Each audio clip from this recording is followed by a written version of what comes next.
વર્ષ વિતાવી ચૂક્યા છો, બાકીની જિંદગી જીવવાની બાકી છે, હા કે ના? અને એ જિંદગીમાં તમારે શું કરવું છે, એ જિંદગીમાં જે કરવા માટે તમે સ્વપ્ન જોયા છે એ સ્વપ્નને સાકાર કેવી રીતે કરી શકાય એની હું ભૂલભુલાની વાત કરવા નથી આવ્યો. હું કાંટાળી જિંદગીની ઉપર ચાલવા માટે પગમાં શું પહેરવું જોઈએ, હાથમાં કેટલું જોર રાખવું જોઈએ, નજરની સામે શું હોવું જોઈએ એની વાત કરવા આવ્યો છું. સમજદાર કોઈ ઈશારા આપીશ. બાકી ગધેડાને લીપડા ગમે એટલા પડે, ગધેડો ગધેડો જ રહેવાનો છે અને એના તકદીરની અંદર માત્ર ને માત્ર ધોબીના કપડામાં બોજો ઉછળવો લખાયેલું છે, હા કે ના? તમે સમજી જજો કે આમાંની કઈ વાત તમને લાગુ પડે છે અને જે વાત તમને લાગુ પડે છે તમારે આજે તમારા દિમાગની અંદર ખોસી દેવાની છે અને સાથે લઈ જવાની છે. બદલામાં મને માત્ર ને માત્ર પ્રેમ આપવાનો. પૈસાના જમાનામાં પૈસાની જિંદગી જીવાય છે, હા કે ના? ડગલે ને પગલે તમારા ખિસ્સામાંથી પૈસા ઓછા થાય છે, હા કે ના? અને જે વખતે આ કાળા ચોપડા વાળો શર્ટ પહેરીને ધોળા વાળ વાળો એક બુઢો માણસ દાઢી વાળો વલસાડથી આવ્યો છે, એની સાથે એની ઘરવાળીને લઈને આવ્યો છે, એ વિડીયો કેમેરા પર ફોટોગ્રાફી કરે છે. અમે બે જણાએ અમારી જિંદગી ભારતના યુવાનોને સમર્પિત કરી દીધી છે. અમે એવું ઈચ્છીએ છીએ કે અમારી જિંદગીમાં 22 વર્ષે અમને જે નહોતું મળ્યું અને એ મેળવવામાં અમને 52 વર્ષ લાગી ગયા છે, એ વાતો અમારે તમારી સાથે કરવી છે. શા માટે? કારણ કે જેથી કરીને 22 વર્ષથી તમે અમારી રીતે જો જીવવાનું શરૂ કરો તો અમને જે વસ્તુ મેળવવામાં 52 વર્ષ લાગી ગયા છે એ વસ્તુ તમે કદાચ 32 વર્ષે પણ મેળવી શકો. આ કરવા માટે તમારે મારી સાથે સવાલ અને જવાબ કરવા પડશે, નિસંકોચ, શરમ રાખ્યા વગર, દિલ ખોલીને, હા કે ના? કરશો તો ફાયદો તમારો છે, નહીં કરો તો ફાયદો મારો છે. હવે ફાયદો કોને થાય છે એ આપણે 44 મિનિટ પછી નક્કી કરીશું.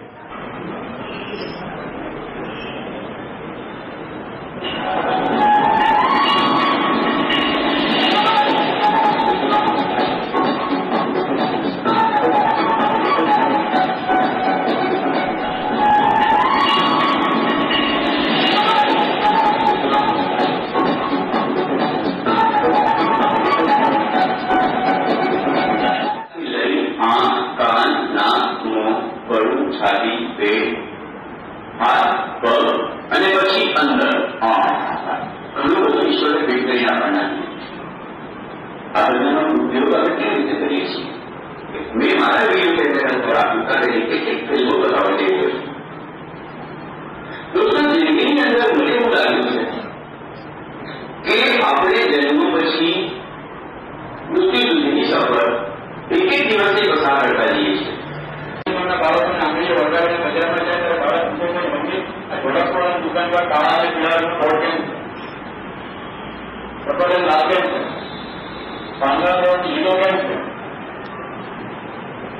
ગુલાબી લાલ રંગની સાડી તો ભાઈ સફરજનનો ભાવ કેમ કર્યું છે? બાળકોના આવા સવાલ એટલે કાંડા જેવા પણ કેમ નથી, પણ એવા સવાલના જેવા મોટાઓ આવતા નથી. ત્યારે મને એમ થયું કે ભલે જો કોઈ સવાલ પૂછ્યો મારે જવાબ પ્રશ્ન આવતો આવવાનું થશે, નામ તો આપજો, જણાવો નહીં. કારણ કે પ્રશ્ન ઈચ્છા થાય આમાં જોયા પછી એજના સંદર્ભે બંધ જોતા હશો પણ નામ નથી નાખતું, જાહેર નહીં કરતું નામ, તમને માર્ગદર્શન મળી શકે. હા, એ તો આપણી પાસે એટલો સમય છે. હવામાં બંધ કરીને આપજો નામને, તમને શંકા લાગે તો મોકલી આવે. ઓપન પ્રશ્ન કોઈ પૂછવા જો તો કઈ તરત જરૂર નથી. વ્યક્તિગત કોઈ માર્ગદર્શન જોઈતું હશે એજના સંદર્ભમાં, આના સંદર્ભમાં તમે અલગ કાગળમાં રસ્તો લખીને આપજો, બરાબર? વિચારીને પણ આમાં બધું જોયું એના પછી પણ લાગે કે જીવનમાં શું કરી શકાય એવું આ બધું જોયું દ્રશ્યો એમાંથી પણ કઈ આ માટે આ મૂક્યું હશે બધા જીવનમાં. ઘણા બધા શબ્દો હતા પણ આ તો પુસ્તક ભરાઈ ગયું. વાંચવાનું ક્યારે લીધેલું? આગળ કે આગળ થોડા દિવસ થયા. મારી એક ટેવ શું છે કે હું જે શહેરમાં જાઉં ને તે જ શહેરની ફિલ્મ તે શહેરના બાળકોને બતાવું. અને મોટે ભાગે એવું હોય કે એ લોકોએ કદી જોયું જ ના હોય એવું. હા, પછી શું આપણે આવું તો ક્યાં જોઈ લે, એટલે એ લોકોને એમ થાય કે આપણા શહેરમાં બહારનો માણસ આવીને આવું કરી ગયો અને આપણે રહી ગયા. આ પુલ પરથી 50 વખત પસાર થયેલા હશે અમારા મોટા ભાઈ. એટલે જ આ પુલ એમને બતાવ્યો મેં. હા, પણ આવી કોઈ કુતૂહલ તો પેદા નહીં થઈ જશે. એ જ વસ્તુ છે. મોટામાં મોટી મુશ્કેલી આજના વિદ્યાર્થીઓને એ છે કે લોકો સવાલ નથી પૂછતા.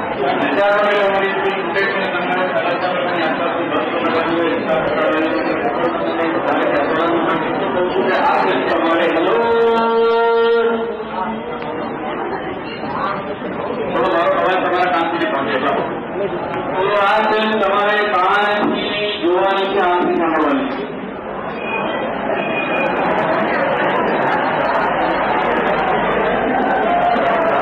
આટલી મારી વાતને સમજવામાં આટલી મિલિસેકન્ડ લાવી અને લોકો મારી આ વાતને એવા પ્રકારની છે કે જ્યાં આગળ મિલિસેકન્ડ થઈ જાય છે. એટલા માટે તમારું સતર્ક રોડ પર જવું છે. પૂર્ણ સતર્ક અભ્યાસ કરી જશો. આ ફિલ્મ જોતી વખતે તમારા કાન કામ કરશે, સાંભળતી વખતે તમારી આંખ કામ કરશે. આવું પૂછવા પાછળનું કારણ એ છે કે કંઈક નવું થવાનું છે. અને પ્રકાશ સ્કૂલમાં એક બેચ ટીમ પાકોની વાતચીત કર્યા પછી મારે એ જોવું છે કે બીજો બેચ ટીમ માંથી કમસે કમ 500ની મેદની વચ્ચે ઉભા થવા જેટલી હિંમત એ મેળવી શકી છે. કેટલા એ અભિનંદનની હકદાર છે.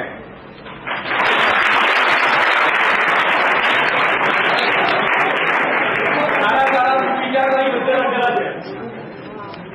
સુવિચાર દિવાલ પર લટકવા માટે, લટકાવવા માટેના નથી હોતા, તે જીવવા માટેના હોય છે. બહુ સરસ વાક્ય લખ્યું છે.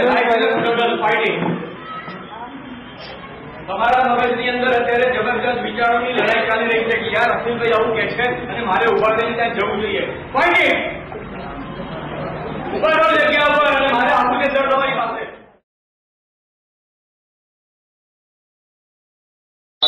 જે આ 44 મિનિટની ફિલ્મ તમારે જોવાની છે એમાં તમારે આ ફિલ્મ કાનથી જોવાની છે, આંખથી સાંભળવાની છે. બરાબર? હા બરાબર નહીં? કેમ? મેં એટલા માટે એમ કહ્યું કે કાનથી જોવાની છે, આંખથી સાંભળવાની છે. એનો અર્થ એ થાય છે કે આ થોડી જુદી જાતની ફિલ્મ છે. આ ફિલ્મમાં કોઈ જગ્યાએ ડાયલોગ નહીં આવે, કરીના કપૂર નહીં આવે, શાહરુખ ખાન નહીં આવે, અમિતાભ બચ્ચન નહીં આવે. આ ફિલ્મ જોવા માટે માત્ર આંખની જરૂર નથી, પરંતુ સાથે સાથે દિમાગની પણ જરૂર પડશે. છે તમારી પાસે? કેમ ધીમે બોલો છો? શંકા છે? હવે છે કે નહીં ખબર નથી. ઓલરાઈટ, તો તમારી પાસે જે દિમાગ તમને ભગવાને આપ્યું છે એ દિમાગનો ઉપયોગ કરીને આ ફિલ્મ જોવાની છે. આ ફિલ્મમાં ક્યાંય કોઈ જગ્યાએ ડાન્સ નહીં આવે, કોઈ જગ્યાએ ગીત નહીં આવે, કોઈ જગ્યાએ બ્રેક નહીં આવે, કોઈ જગ્યાએ એડવર્ટાઇઝમેન્ટ નહીં આવે. પણ આ 44 મિનિટની ફિલ્મમાં ટોટલ બીજી 5 નાની નાની ફિલ્મો બતાવવામાં આવશે. અને આ ફિલ્મ બહુ ટૂંકી છે. એક ફિલ્મ 1.5 મિનિટની છે, એક ફિલ્મ 3 મિનિટની છે, એક 6 મિનિટની છે, એક 12 મિનિટની છે. એટલામાં તો ફિલ્મ પૂરી બી થઈ જશે. આ ફિલ્મ જોતી વખતે તમારે એની ઉપર આવતા દ્રશ્યોની સાથે સાથે થોડા ગુજરાતીમાં શબ્દો આવે, થોડા અંગ્રેજીમાં શબ્દો આવે તો તે પણ વાંચવાના છે. અને એ વાંચેલા શબ્દોને તે દ્રશ્ય સાથે જોડી દેવાના છે અને તમારે વિચારવાનું છે. કારણ કે આ 44 મિનિટની ફિલ્મ જોયા પછી તમારી જિંદગીના બાકીના 44 વર્ષ તમારી જિંદગી કેવી રીતે જીવવી જોઈએ એનો રસ્તો મળી જશે. તમારામાંથી જે વ્યક્તિ પોતાની જિંદગીમાં પ્રગતિ કરવા માંગતી હોય એને માટે આ ફિલ્મ કામની છે. અને જે લગ્ન કરીને ધણીને માથે પડવા માંગતી હોય એને માટે આ ફિલ્મ નકામી છે. તો તમે પહેલા પ્રકારના વ્યક્તિ છો કે બીજા પ્રકારના? Very good. તો તમે સૌ તૈયાર છો ફિલ્મ જોવા માટે? આ ફિલ્મ જોતી વખતે જો અંદર કઈ હસવા જેવું આવે તો હસજો, પણ રડવા જેવું આવે તો રડતા નહીં. અને આ ફિલ્મ જોતી વખતે તમને કઈ ન સમજાય તો ફિલ્મ પૂરી થયા પછી તમારે મને પ્રશ્ન પૂછવાના છે. બરાબર? ચોક્કસ? ફિલ્મ શરૂ કરું?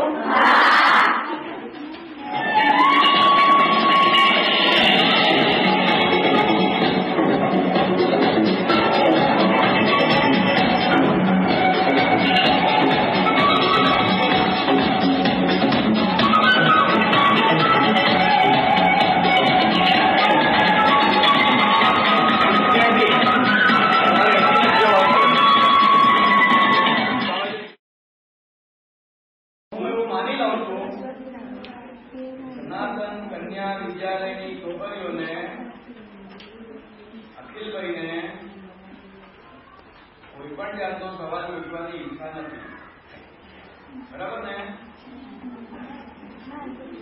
એનો અર્થ એવો કરું છું કે તમે બધી વિદ્યાર્થીનીઓ એટલી બધી હોશિયાર છો કે આ ફિલ્મમાં જોયેલી બધી વાતોને સમજી ગયા.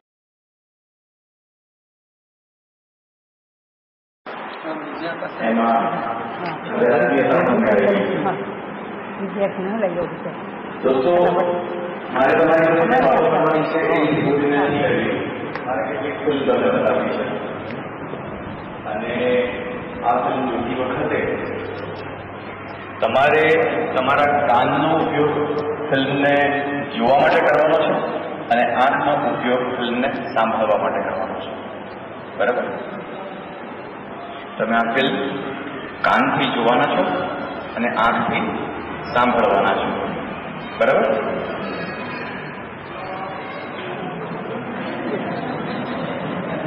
બરાબર? ખોટું? ગડબડ થઈ ગઈ? શું ગડબડ થઈ ગઈ? તો દુનિયા આખી દુનિયાને આંખથી જુએ છે અને કાનથી સાંભળે છે, ખરું ને? એટલે જ મેં એવું કહ્યું કે આજે અહીં બેઠેલા અને ઉભેલો પણ જે કંઈ પણ જોવાના છીએ એ કાનથી જોવાના છીએ અને આંખથી સાંભળવાના છીએ. આ કહેવા પાછળનો મારો આશય શું હોઈ શકે? આ કહેવા પાછળનો મારો આશય એટલો જ છે કે દુનિયામાં જ્યાં જે જેમ થાય છે ત્યાં તે તેમ બધા જ કરે છે, પણ દુનિયામાં જ્યાં જે જેમ થાય છે તેને થોડું જુદી રીતે જો આપણે કરીશું તો આપણે પણ જુદા થઈ જઈએ. મને ખબર છે કે બધા ભાઈઓ ક્રિકેટ રમે છે, નાકેમાં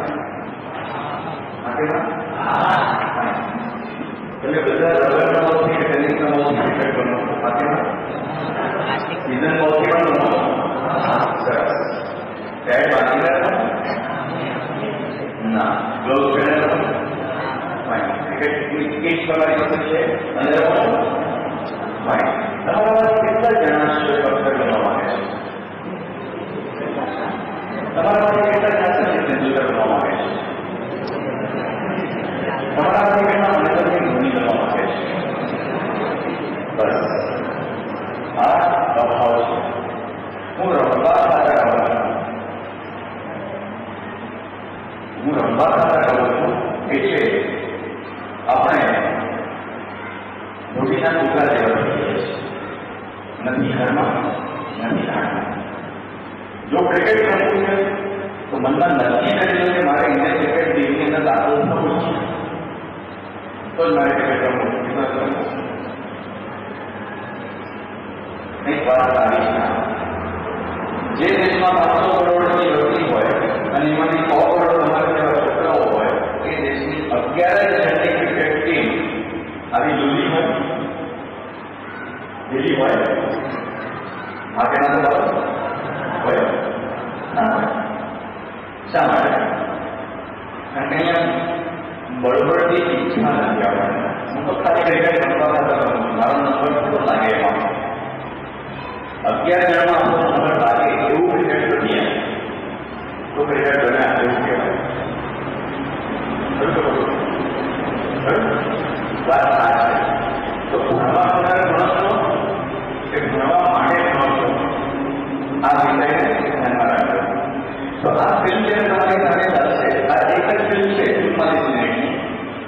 એ 44 મિનિટની ફિલ્મની અંદર બીજી 5 નાની નાની ફિલ્મો છે, બહુ ટૂંકી ફિલ્મો છે. એક ફિલ્મ ખાલી 3 મિનિટની છે, બીજી એક ફિલ્મ છે 4.5 મિનિટની છે, એક 6 મિનિટની છે અને છેલ્લી ફિલ્મ 12 મિનિટની છે.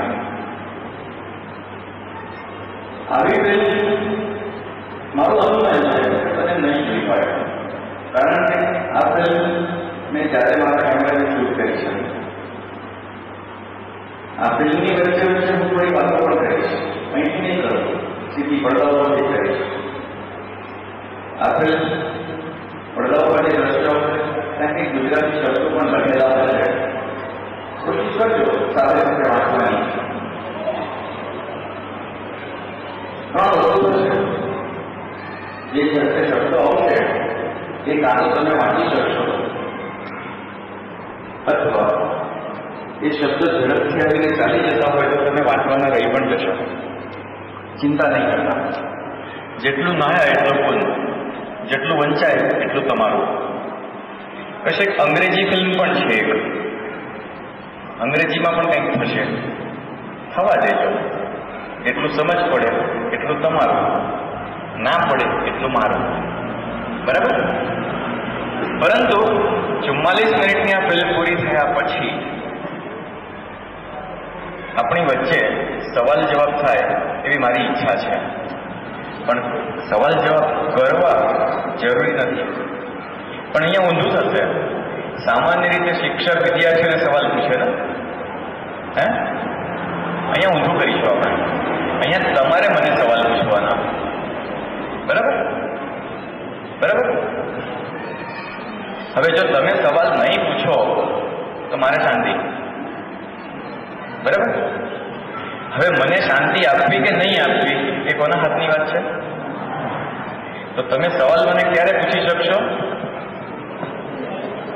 જો ફિલ્મ તમે કાનથી જોશો અને આંખથી સાંભળશો તો. બરાબર? શરૂ કરીએ.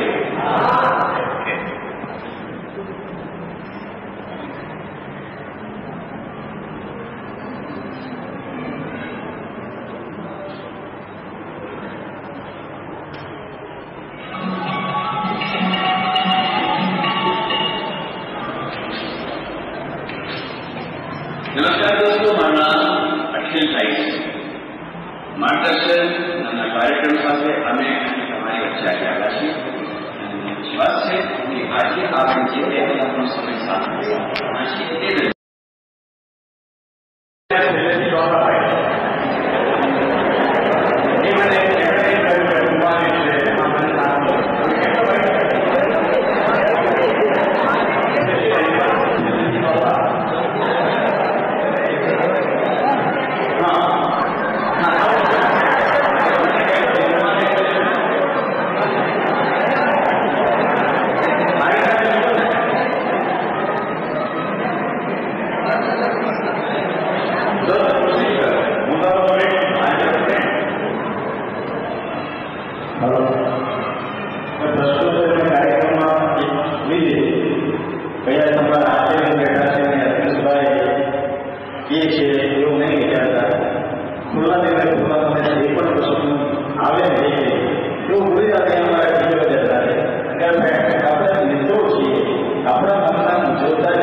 સગવડ નથી. આ વાત સાચી છે? આ વાત સાચી નથી. જનતા એવું કહે છે કે જેની પાસે સુખ સગવડ નથી એને ગરીબ ના કહેવાય. મિસ્ત્રી સાહેબ, હા, આ સાહેબની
શકાય.